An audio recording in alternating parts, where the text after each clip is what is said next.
The movie revolves around a 70-year-old retired manager who goes for internship to newly established online e-commerce company. Being an old school and completely ignorant of the modern tech, he is ignored by everyone at the start, including the founder and CEO of the company. But he has to make his way through this and make himself an important person among all the employees of the company. But how? Let's find out.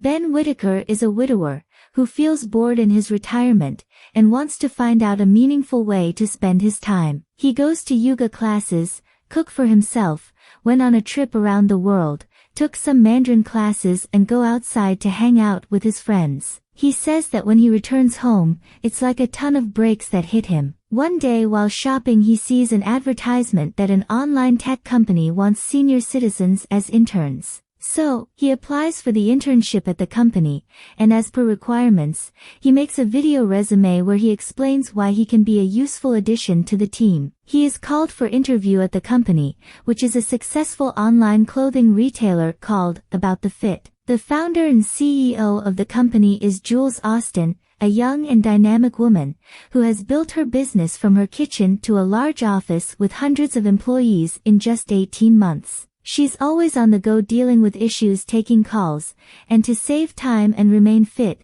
she rides a bicycle around the office. She hardly has time to enjoy her achievements or to connect with her loved ones. Ben arrives at the office where he sees that all of the employees are working on computers. Some of them are graphic designer, some do coding and some of them contacting clients. It's a complete strange environment for him as he didn't used to work on a computer before. He has been asked by the receptionist to wait until someone comes for him and pick him for interview. Ben goes to the waiting area where he sees a lot of senior folks waiting for interview. Ben is interviewed by several people, and all of them are very impressed by his background and enthusiasm. He tells them that he used to work for a phone book company, which makes them realize how much the world has changed. He also confesses that he doesn't have a long-term plan, but he wants to learn new things and help the company. He is liked by all the interviewers, and thus he gets the job. Then we see Cameron, who is the vice president of the company,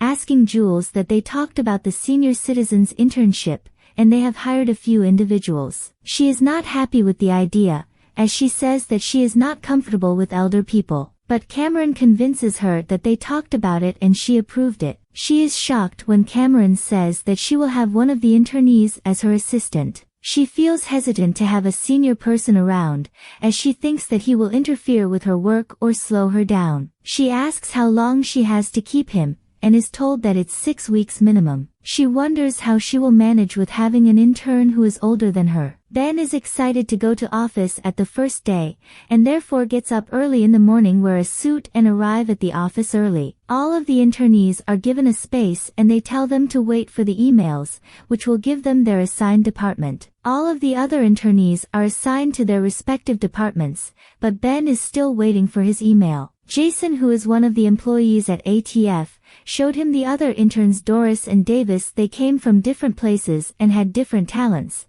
but they all loved fashion. He sees that Davis had many gadgets on his desk, while he only has a pin, a notebook, a calculator, and a table clock. He wonders if he was out of touch with this modern company, but he soon realized that the other workers were very kind and supportive. They taught him how to use the computer and the software and gave him advice on how to thrive in the dynamic environment. He receives an email at 10 a.m. that he had to see Jules, the founder and CEO of the company, exactly at 3:55 p.m. He waits with patience and goes to her secretary Becky at exact 3:55 p.m. Becky, her assistant, told him that Jules is very busy and had another meeting at 4 p.m. She also gives him some tips to speak quickly and blink his eyes, because Jules disliked people who did not blink or talk slow. Ben thinks that it's an odd advice, but he agreed to follow it anyway. When he sees Jules, he is amazed by how young and lively she is. She says hello very briefly and tells him that she did not have much work for him,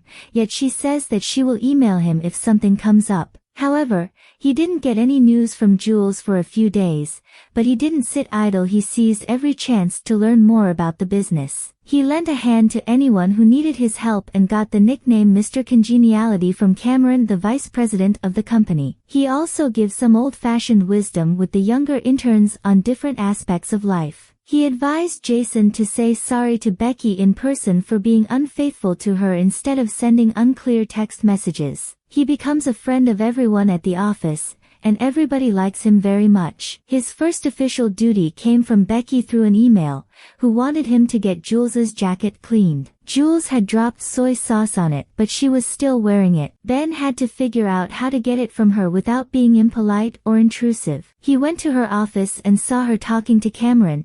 He caught them talking about the investor's request for a seasoned CEO to take over the company. Jules is unhappy and crying on the idea of having a boss. Ben asks her that if she needs help clean her jacket, and she pushes it to him without looking at him. There is a table in the office, where everyone throws their trash at. It is not licked by Jules, and she always complains about the trash that is present in the middle of the office. One day Ben comes to the office at 7 a.m., and cleans the whole trash from there. When Jules arrives at the office, she sees that the trash is no longer there. She is happy and asks that who did this. One of the employees tell her that it is cleaned by Ben. She smiles looking at him and everybody stands up for him and clap. Ben is sitting working with his colleagues that he felt hand on his shoulder. It's a woman named Fiona, the office masseuse. She gave him a soothing massage. He felt too much excited that he has to hide his lap with a magazine. When Davis noticed his excitement,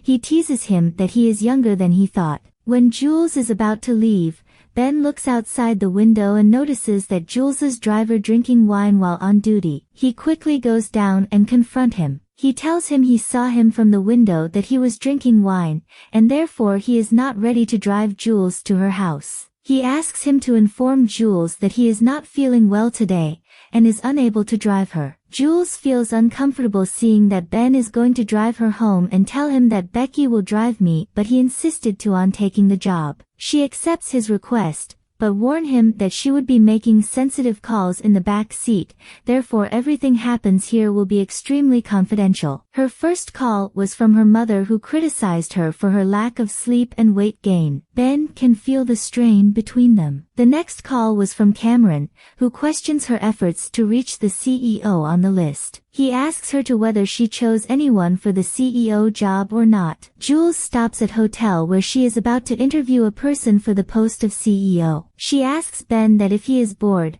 then she will call Becky to come and let home. But Ben insisted of staying and waiting for her. The meeting was short and fruitless, as she didn't like the guy. Ben sympathized with her and got her a cup of soup knowing that she had skipped lunch. He drops her at home, and urged her to get some rest. He also appreciates her that how far she has come to build the company from scratch. At home she meets her daughter Paige, and her husband Matt. Now we know that Jules is married and have a family, and she loves her family too much. Matt, who is a full-time dad, he is supportive but saddened that the CEO thing is not working out. He is very caring to their daughter, who seemed happy and loved. Jules dozed off in Paige's bed, and when she goes to Matt, he is asleep and too exhausted to make love. The next day it's too early and Ben is sleeping, that Becky calls him and tells him that Jules's driver is still not feeling well, so he has to drive her to work. But she advises him to ring the bell and walk away from the door. Ben agrees and shows up at her house,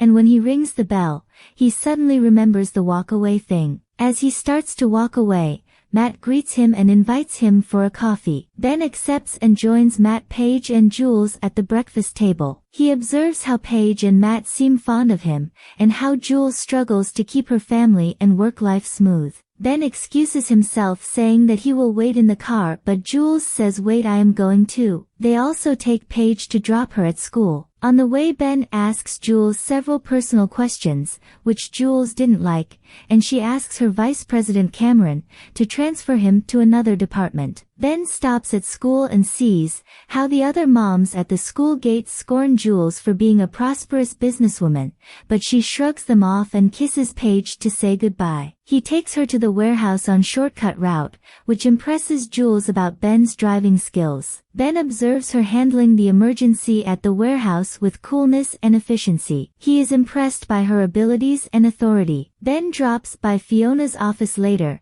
where she massages his feet, when suddenly Davis walks in and thinks they are having sex, therefore he quickly runs out, leaving them shocked. When Louis is about to deliver something to a posh address, which he believes is Jay-Z's, he asks Ben for some fashion advice. Ben makes him look more sober and smart by telling him to wear something with a collar. Jason tells him that he has improved his relationship with Becky and thanks him for his guidance. At that day Jules is working late, and Ben stays over waiting for her to finish her work. She notices him. She brings her pizza over to join him. They talk and eat together, and he asks her about a meeting she had with another CEO. She tells him that went badly. He also tells her about his previous job in the same building, before phone books became outdated. They bond and laugh, and she helps him set up a Facebook account, and when she asks her that now it wants you to add some friends, he says that he will ask the other guys in the morning. But she adds him as a friend,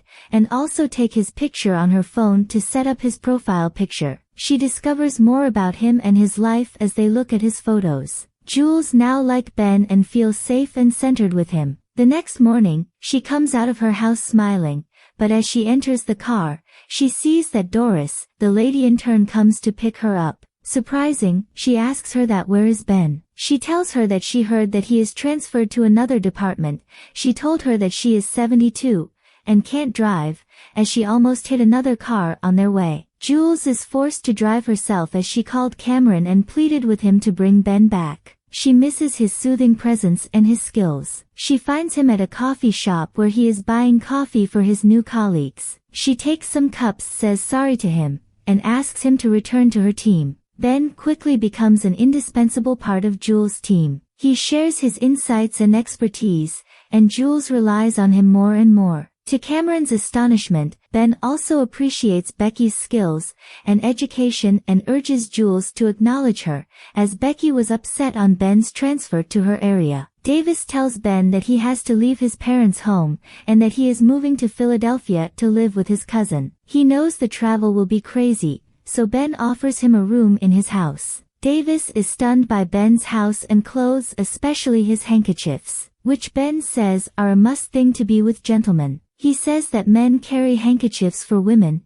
to give them when they cry. The next day Jules asks Matt that she is going to San Francisco to interview a CEO candidate, as he cannot come to New York. Matt excuses himself that he has to attend Paige's school function. He asks her to take Ben, but she says that Ben has his own life. Ben says that it's okay, he will accompany her to San Francisco. As Ben drives her to work, Jules tries to deal with a problem with one of her customers. She attempts to soothe them, but they are furious and unreasonable. She is under pressure and swamped, as she looks at her phone and sees a missed call from her mom. The voicemail from her mother is the last one. Jules is sick of hearing her constant complaints and judgments about her life. She typed an angry email to Matt telling him how fed up she is with her mother's meddling and negativity. She pressed send without looking at the address. She gasped when she saw that she had sent it to her mother by mistake. She asked her coworkers for help.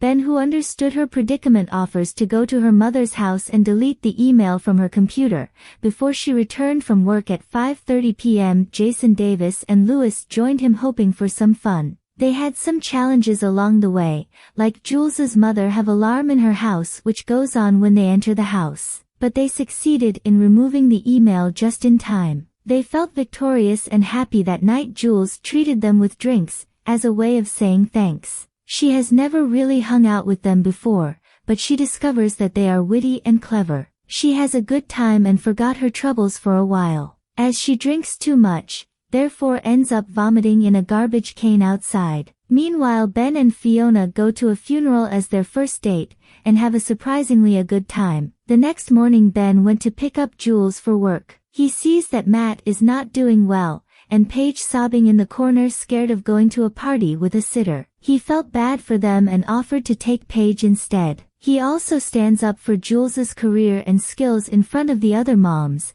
who were talking behind her back. He made them realize that Jules is not only successful, but also loving and dedicated, and instead of talking down they should be proud of her. Paige suddenly feels sick and asked Ben to take her home early. Ben obliged and helped her into the car. On their way he saw Matt leaving a building with another woman. He is shocked and furious, but he didn't say a word. He followed Matt and parked around the corner until Matt returned home. Then he drops off Paige at the house, and casually brings up the issue of the new CEO. He wants to see if Matt would lie. Matt says he wished them well, but added that a new boss wouldn't fix everything. Matt seemed uneasy, but Ben didn't push him. He gave him a cold look, and goes back to work. At office, Jules is having a party with colleagues. She invites Ben, but he excuses himself and go to his desk. She brings him a piece of cake and asks him if he is all right, since he looked unwell. He says he is fine and keep his eyes down. All of them senses that something is wrong, but hides his emotions and not telling her that Matt is cheating on her. The next day Jules and Ben boarded a plane to San Francisco. Jules felt that something was wrong with Ben, and tries to find out what it is. He pretended to be normal, but she sees that he is avoiding her gaze and hardly blinks. He admitted that he is a positive person, despite his rough appearance, and proposed that they should enjoy the journey of their first-class flight. Jules and Ben had to evacuate their hotel when the fire alarm rings. He accompanied her back to her room and she asks him to come in. Ben wanted to know how her marriage is going, and she confesses that she has discovered Matt's cheating on her 18 days ago. Ben says that he had seen them together too, and Jules burst into tears. He comforts her and says that it is not her fault. He also advised her to choose the CEO for herself, not for anyone else, and that she could balance her career and her marriage all at the same time. The next day she met with the CEO candidate. She liked his ideas and hired him immediately. She thinks that it is the best decision for her and her marriage. She informs Ben, who congratulates her. She goes home and tells Matt, expecting him to be happy for her. She tells him that this decision is best for us. He looks puzzled and asks who she meant by us. She said she meant him and Jules, not her company. She felt a wave of regret as she realizes that she was giving up on her dreams. She sobbed in the bathtub that night, wondering if she had done the right thing. The following morning, she decided to go to Ben's place and thank him for his help. She is shocked to see Davis and Fiona with Ben, and she is happy for them. She tells Ben that she still feels good about her choice. He reminds her of how much she loves her business and how much she had sacrificed to create it. He asked her how quitting her company would solve her husband's affair. He says that she came to him because she wants him to guide her. He also says that he was her best friend, and he wanted her to be happy. Later on, Jules is excited when she gets news from a satisfied customer. She feels fulfilled and do not want the new CEO anymore. Matt comes to the office to see Jules. He says that he needs to talk to her. He says that he is aware that she has found a new CEO because of him. He is grateful, but he didn't want her to give up her happiness for him. He confesses that he had been cheating, but he has broken it off. He said he loved her and wanted to save their marriage. Jules tells him that she knew about his cheating, and that she is happy now that it's over. They embrace and kiss. She tells him that it would be better if he would carry a handkerchief. Jules meets Ben, who is doing Tai Chi in the park. He asked her to join him in Tai Chi, saying it would help her unwind. She agrees, feeling a sense of calm and happiness. And at this point the movie comes to an end. The movie gives us a lesson that there's always something new to learn and contribute, no matter what's your age. Through the mentorship, it emphasizes the significance of learning from one another, regardless of age or background. It delves into the complexities of achieving work-life balance, urging to prioritize personal well-being alongside professional success. Thanks for watching.